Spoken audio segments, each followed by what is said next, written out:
Well, good afternoon, and thank you so much for joining us. My name is Sally Patch. I'm the Chief Agency Officer for Ray White here in Queensland, and it is my absolute pleasure to have the fabulous Judy O'Dea with us for the next 45 minutes. Judy is affectionately known to us as the Queen. She's a very much an icon of real estate here in Brisbane, and that's not just because of your success, Judy. Judy is hyper connected with her community. She's masterful at building relationships, and she's been very deliberate in building her personal brand. So Judy, I'm very conscious we've got a lot of people on this call outside of Queensland. So just for a very brief background as to your marketplace, Judy's with our Ray White Paddington office here in Brisbane, and that's 2 kilometres from the CBD. It's a blue chip real estate, I would say. Average sale price is about 1.7 million. And Ray White Paddington is one of our foundation businesses here in Queensland. George Hadgelis, the business owner there, has been with our group for in excess of 30 years. So Judy, enough about us, about your marketplace. We really want to hear from you. Can we start please by talking about what you were doing before you got into real estate and how it is that you ended up in this industry? Well, Sally, thank you. And hello, everyone. I'm quite nervous, so I'll ease myself into this. It's been an amazing journey. And probably my big thing has always been, it's never too late to be great. And that was because I actually started my real estate career when I was 48. And you can all work out how long I've been in real estate. That's up to you. But it's quite a long time now. And I suppose I'd just like to talk about that journey and what happened to me. So at the age of 48, my retail career went belly up. And I found myself at home, alone, with my children going to school, my husband going off to work. And for the very first time in my life, I was just left thinking, oh my God, what am I going to do? And of course, I always remember sort of going out and sitting on the back stairs, and I'm sure possibly quite a lot of you may have experienced these feelings. And I remember putting my hand on my head and I'm thinking, oh my God, if I go to my grave and I waste these talents, I had a pretty big ego even in those days, hasn't diminished, I will never forgive myself. And then my first lucky break came along.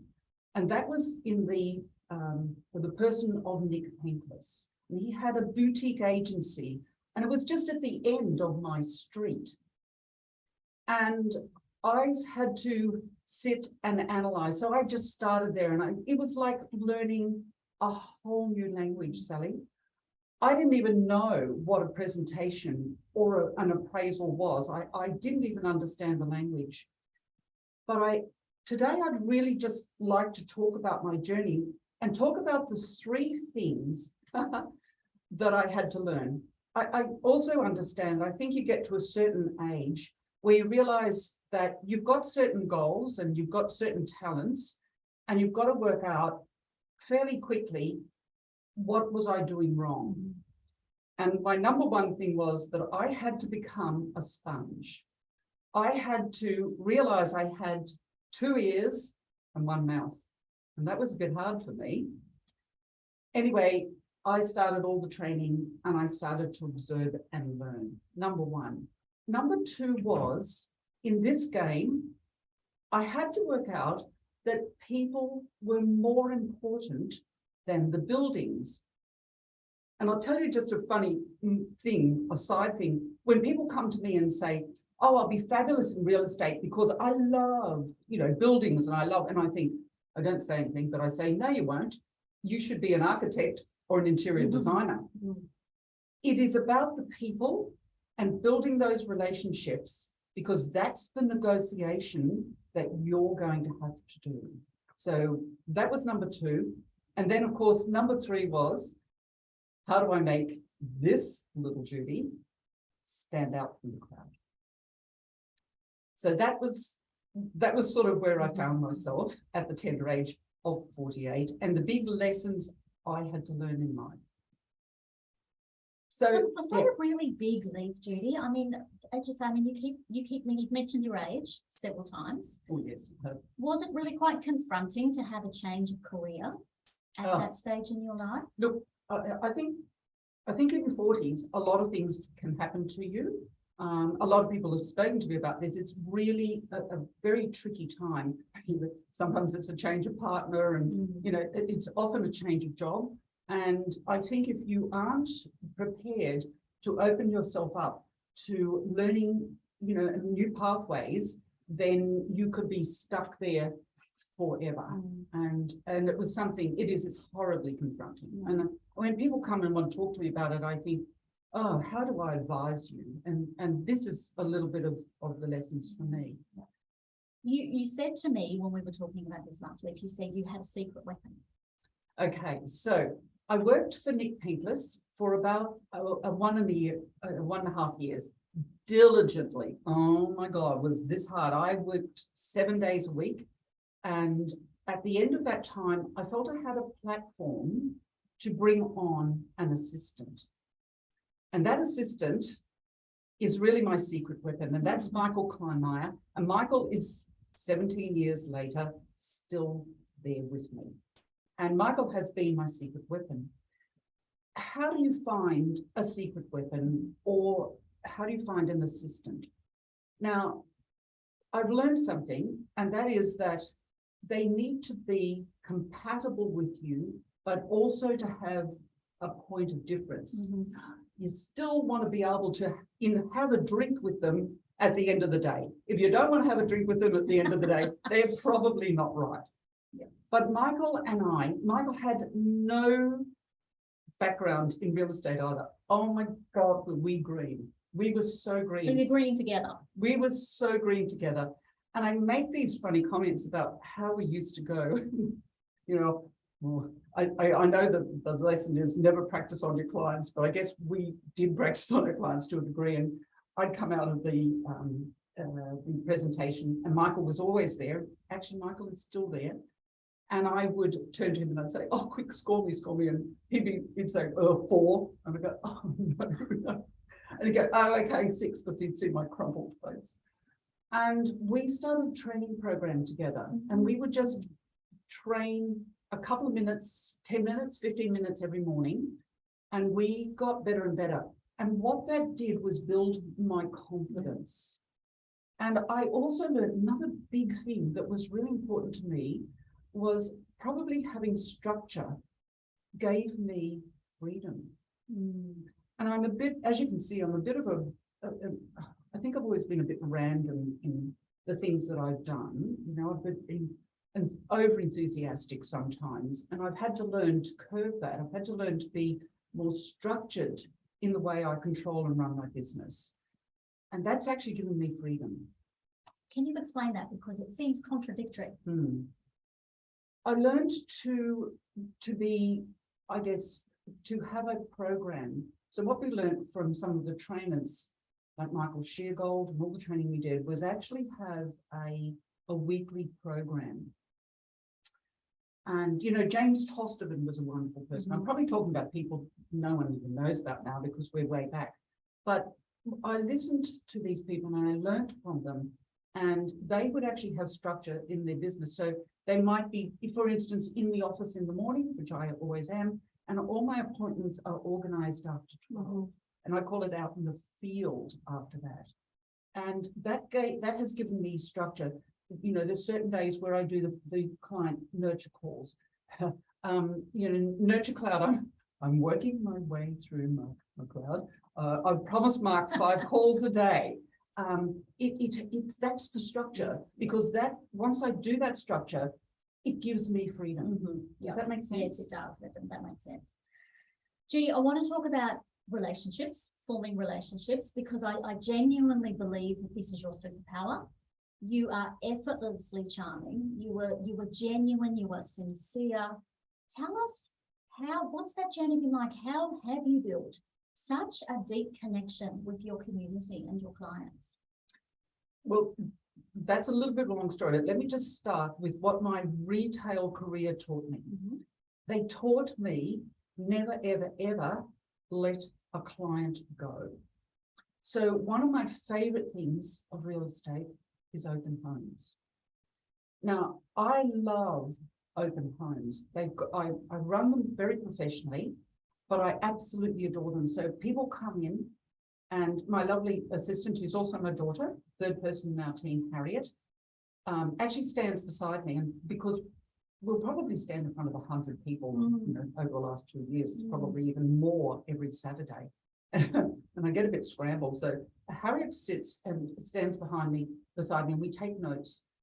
And I actually ask certain questions, and I'm trying to find out, you know, are you a homeowner? Where do you live? Very nicely. I'm trying to find out where you are in the buying cycle. I'm trying to find out who is your partner, names, remember the names. Now, you can't just do that without taking some notes. Yes. But what I like to do is then I go back on the Saturday or whenever I'm doing, you know, Saturday afternoon, and people actually welcome my call because I've already got a platform for a decent conversation. I'm not, you know, I'm focused and I'm targeted on that, but I'm mindful of building that relationship to do that negotiation or come to my auction. Tell us about some of the, you know, left of centre or more creative events and things that you have done that has built those relationships with your community. Oh my God. Well, I mentioned my humble home. And so several years ago, I did a big renovation and I finished it, and I decided that I would make myself do what I make my sellers do, and that's an open home. Well, I wasn't selling it, but I actually decided that I'd present it all, and I would go through my business space. Of course, with those open homes, I'm feeding into my business space the whole time. And so I had about 150 on my, you know, on my target of, you know, these are the people who are going to sell at some point. And I sent out a postcard to them. I think it said something really funny, like, you know, the 12 months in the planning, 9 long months in the making, and a lifetime to pay. Which makes you just very real and accessible. Oh, gosh, which I yes. think is, as I said, part of your superpower, is you are just so accessible to your community. Oh, God. So what did you get off the back of that? All right. Well, I got an acceptance from about 120 of the bastards turned up, and I love them dearly. Anyway, that threw me into a total panic. But we formed relationships that night that, you know, people started selling with me. So it's the law of reciprocity. I can say that properly. And I have continued to do functions. And we've just done one with Nerida Consenby, where we brought Nerida up, and she talked about the market. And people wanted to come to that. In fact, the space I had was the little wine bar across the street. And it only took about 60 or 70, and we filled it. But you know, husband and wives wanted to come. It was a meaty experience because the information was important and everyone knew who Nerida was. And the listings flow out of that because people, once they accept and come to these functions, they connect with you. And I've got one more point that I always like to say. Of course, I'm on social media. Everyone's on social media, but I feel it's a little bit one-dimensional. And I don't always feel that I want to, you know, show you in the gym or show, but I can show you through these things, the people that matter, that I am here. Yeah, and I think that's a really key point about who you are, Judy, and how you have connected with your community so well. Is you are very accessible, you're very real, you're constantly putting yourself out there. I remember when you joined us several years back, we did a little 4 years back, we did a launch. It was really important to you that you had the opportunity to invite all of your clients we went to a wine bar, and you project managed that. It was really important to do that. Every element, yeah, that's right. Every element of every detail around that event was just spot on, and that suited your brand. And we'll talk about your brand in a bit. And we did it in the main street, so the wine bar. And I've just done another little function, and it was in the main street. And I had people spilling out of it. It was actually a shop. And I wanted to support the shop because she got moved and she's got a lovely glass shop in the middle of Paddington. And she hasn't put any signage or anything up. And I thought, let's go and get all the women. And because everyone was actually saying to me they hadn't actually walked inside. But it's right there in front. And I wanted everyone spilling out so that if anyone drove by, they'd go, oh, why wasn't I invited to that? You know? and I wanted to, but I also wanted to support, the locals. And is there anything else that you want to talk about how you support your community? Are you involved with schools? Any other elements in community businesses that you are a part of? Look, I do support the schools. However, I have redirected my energies a tiny bit more into the community because I don't have children at the schools anymore. So I probably, the last couple of years, I've focused on the wine bars and the shop. But I love movie nights, and I live on Anoka Terrace, and there's a lovely cinema called the Red Hill Cinema on my street at the other end. And right in, I think it was February, and the James Bond movie came out. And I sent out, I hired 60 seats in for James Bond. It was 5 o'clock. I think we did a 5:30 or 6 o'clock showing on a Saturday. And it was stinking hot. And I asked people to come and dress up as the latest, as a Bond girl. And I remember Harriet actually saying, Mum, don't you realise they're prostitutes or something, which I never did. But anyway, everyone came dressed up, and the men wore their tuxedos. Someone came as the Queen, tried to upstage me. And look, I'm just delighted at this. So I probably put a bit more energy into that now. Yeah. And I'm very selective of who I'm inviting. They are people coming up, in my business space. Yeah. Putting you on the spot here, Judy, what do you think the community, your neighbours, would say about you? If somebody said, tell me about Judy O'Day. Who is she? What do you think of her? What do you think they would say? Oh, that's a curly one. Yes. I think with COVID, it was really interesting. I think we actually did become a lot more connected.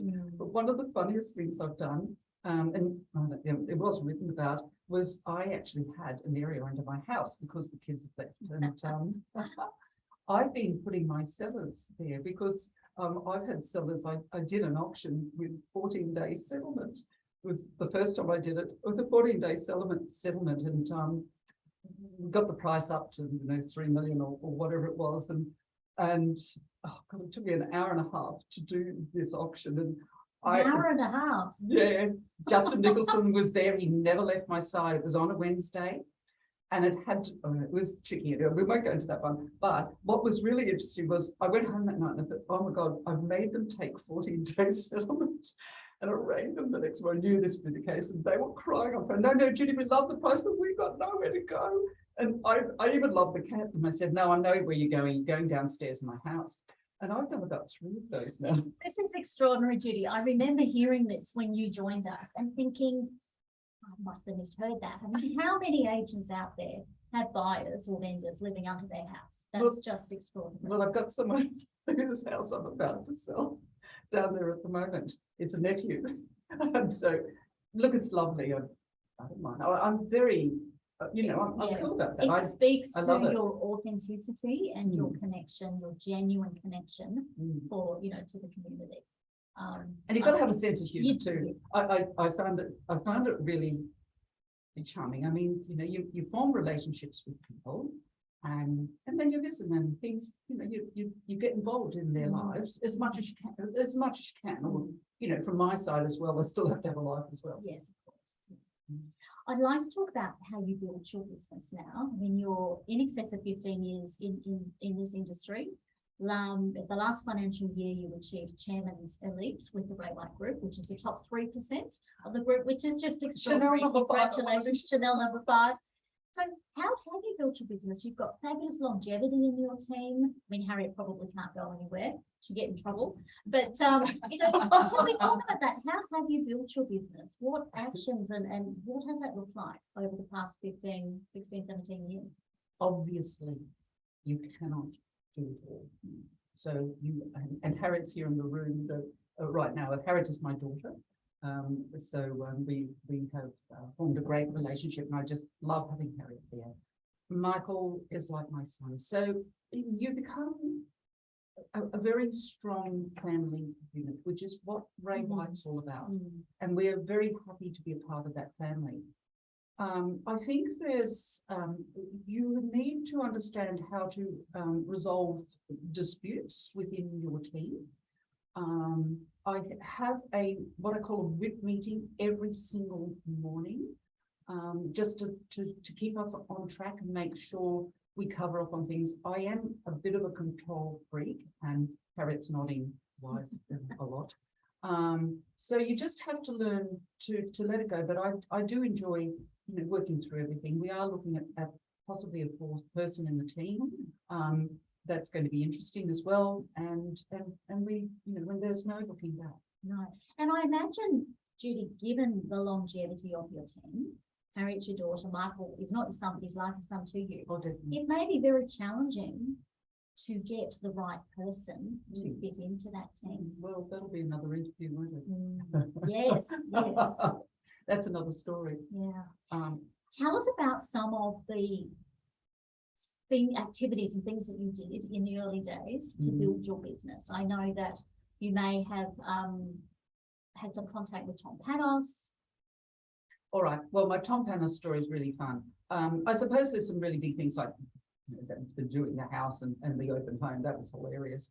The other thing that I have done all my life is I've often found someone like a mentor, and then I've ambushed them and I've invited them home. So I ambushed Tom Panos before he even knew me, and he accepted a lunch invitation to my newly renovated home. Michael's a fabulous cook, and we actually then invited about, I think I can sit around 14 around my table. And so I again hand selected the right people to come, and Tom came, and we actually had a wonderful lunch, and we built a great relationship with that. And I got to know Tom very well. I think those things are interesting. You don't have to do those things, but you need to be thinking about what you can do, what works for you, and how do you actually show your community you care and that you're real. That's important. Yeah. I'm trying to think of things like way back, Kevin McLeod. We had competitions, and I invited people to write about a competition that we had, and I gave away seats to the Kevin McLeod show. People loved it. They loved being involved in that. And it was funny, with a sense of humor along the way. And then probably my last biggest thing, I suppose, is really my videos and my love of videos. Let's talk about that. Let's talk about those videos. Okay, well, I star in my videos, but why do I do it? I couldn't act to save myself, but for some unknown reason, and again, this is where, you recognize your own talents. For some unknown reason, I can step up with Harriet's help in behind, because she cuts me off, I'm too wordy. I can stand and talk and show people something about a house, about things I love. I talked about Kevin McLeod. I studied Kevin McLeod. I love his vernacular. I just love the way he's such a wordsmith. So I found a video team fresh out of film school. We're going back quite a few years now, because I've been doing it now for 7 or 8 years at least. I found a video team, they were fresh out of film school, and I came along and I started helping them buy equipment. And my belief is that you have to invest in yourself. You have to invest in your marketing. Admittedly, my videos mostly are vendor paid these days, of course, and I'm sure lots of people have that. But I just wanted a point of difference, and that has really been so successful, because when people come into my open homes, they go, "Hello, Judy," before I even get to welcome them. they feel like they know me. And it's really opened up again that connection. Yeah. And I think that's a great segue because I want to talk about your personal brand. You said to me, I just want to be different. I can't help it. And fashion and style are a very big part of who you are.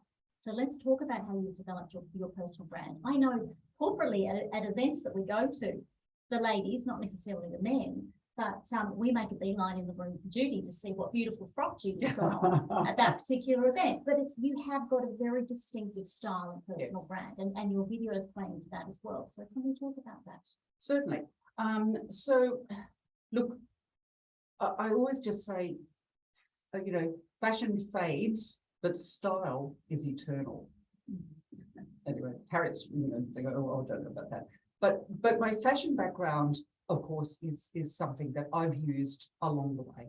Cost me a fortune, of course, but anyway, I believe in fitness, I believe in fashion, and I believe in presenting yourself as perfectly as you can in this game, because my clientele are very aspirational, and we speak a similar language about our style, and that's actually been wonderful, and my great excuse for a new frock in the video, of course.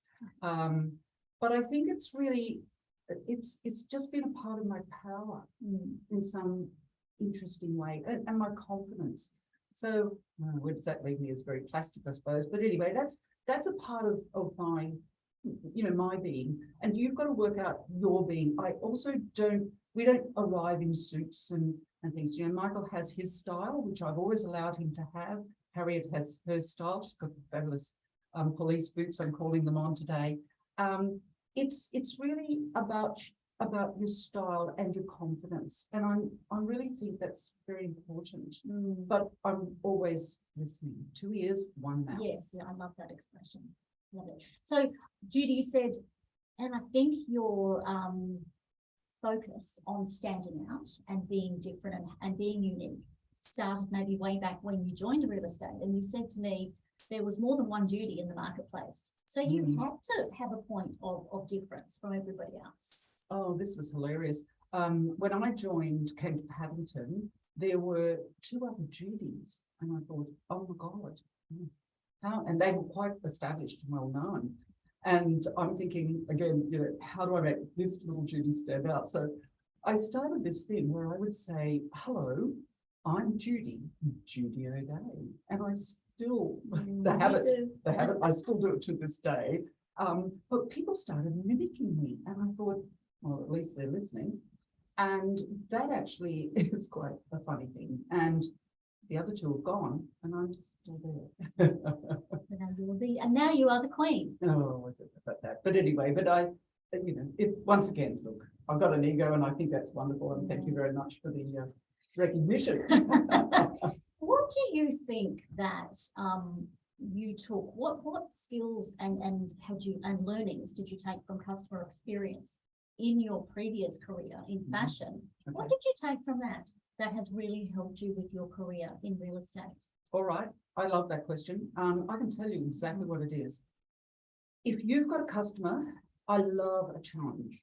Okay, so because I've been doing this for a long time, and I actually look for challenges. If you've got a customer that's really unhappy with something, you front them nicely. I have a thing where I do worst first in the morning. Okay, do it, face it, because it often isn't as bad as you've spent the night worrying about. So worst first is in the morning when my battery's recharged. Yes. I rarely do an appointment beyond 6, even 6:30 now, because if I'm working from 7:30 to 6 or 6:30 constantly, my battery's really flat, and I'm likely to say dangerous things at 6:30. I just want to go home and I just want to have a drink. Do it. So I often might park it and go, I'll see you in the morning. Can we talk in the morning when my battery's recharged? But never let them go. So I learned, particularly in my retail business, never coming in, I want to I want to swap this out, and it fell apart on me. I've got, 10 years of wearing.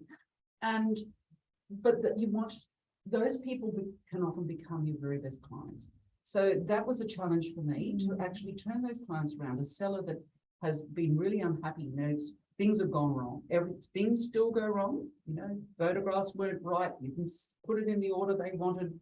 The signboard went up, was a yellow one instead of a photograph one. Things that go wrong right at the beginning and they become unhappy. Try and fix it. And I must acknowledge George Hadgelis.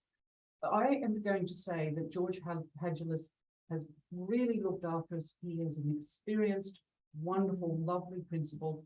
And I turn to George all the time. So George, help me.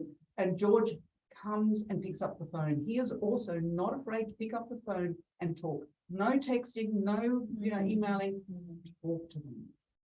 And it's often not as bad as you think it's going to be. Yes, yeah. Front it, but do it in the morning.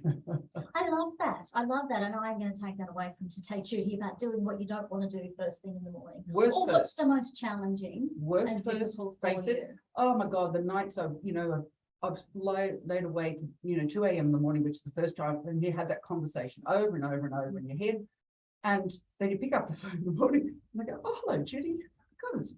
Oh, thank you for ringing me. Yes, I was pretty upset about that yesterday." And think, "Oh, God, I just aged myself 10 years. I can't afford that." Yes, yeah. So, Judy, Chairman's Elite the last financial year, which is, it's just fabulous. What is your challenge for this financial year, or what are your goals rather? What are you aiming for this financial year? I just want to be Chanel number 5, Mark McLeod. Mark McLeod, who's also my saviour and mentor. He said, "Well, what about 2 or 3? No, 5. I just want to be, it really appeals to me." And I'm not likely to be 2 or 3, but I'd like to be 5. It's really important to have a really good relationship with the media. I think that helps you keep your profile high. It keeps you maintain it. Helps you maintain a high profile.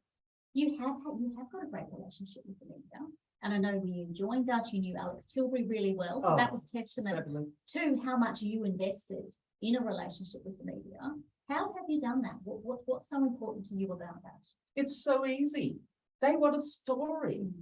And just ring them up. I remember when I first met Alex, and she'll agree with this. I joined real estate. I rang Alex and said, "Morning tea? No. Lunch? No.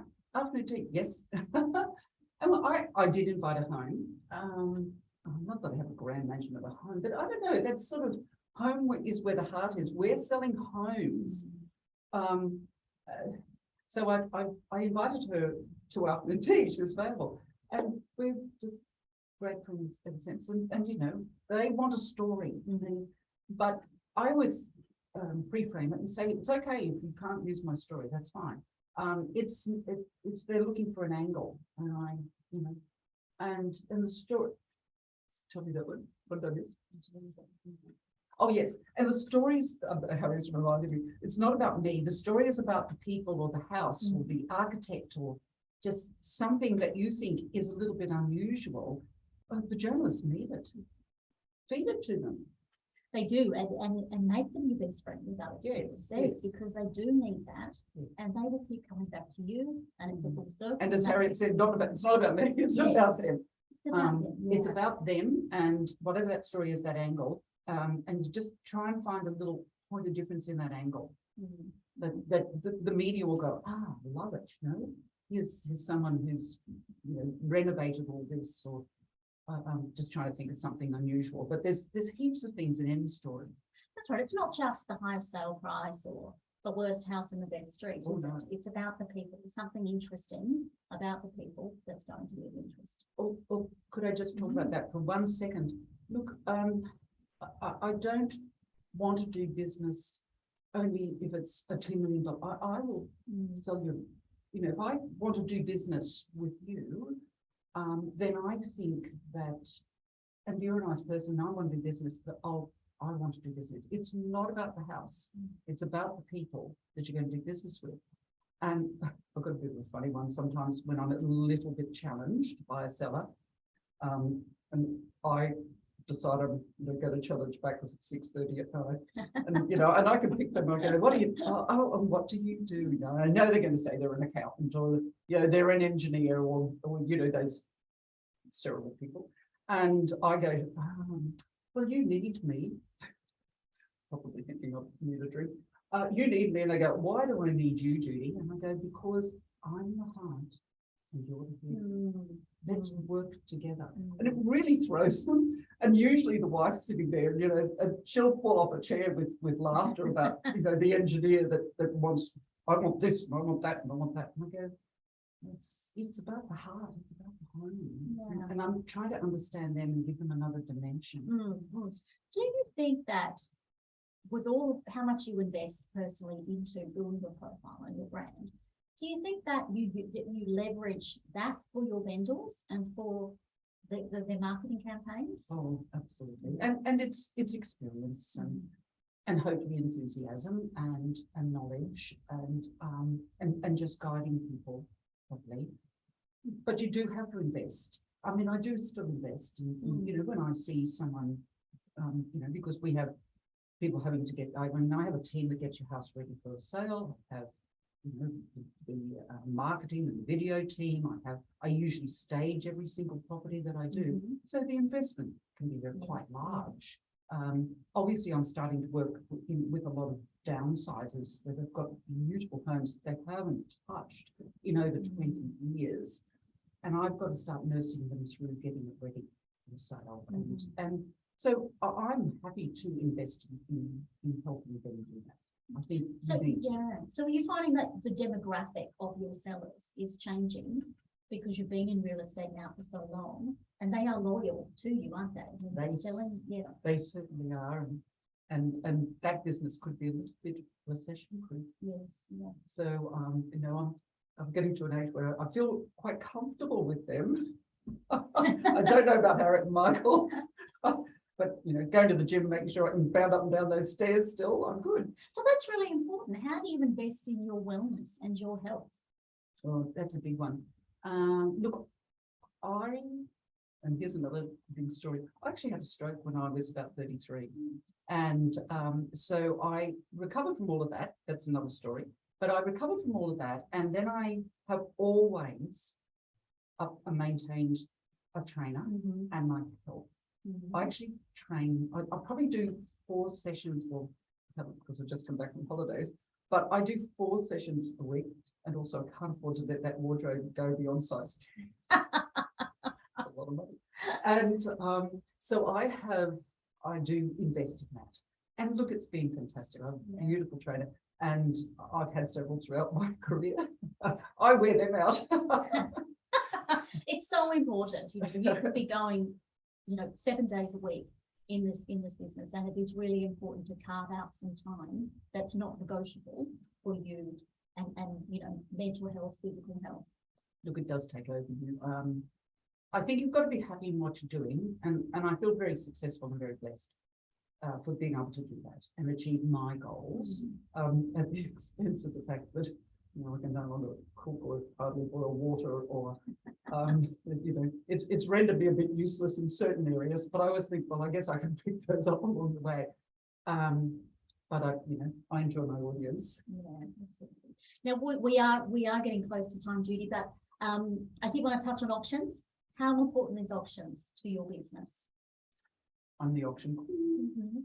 I really believe in it. I think you have to understand.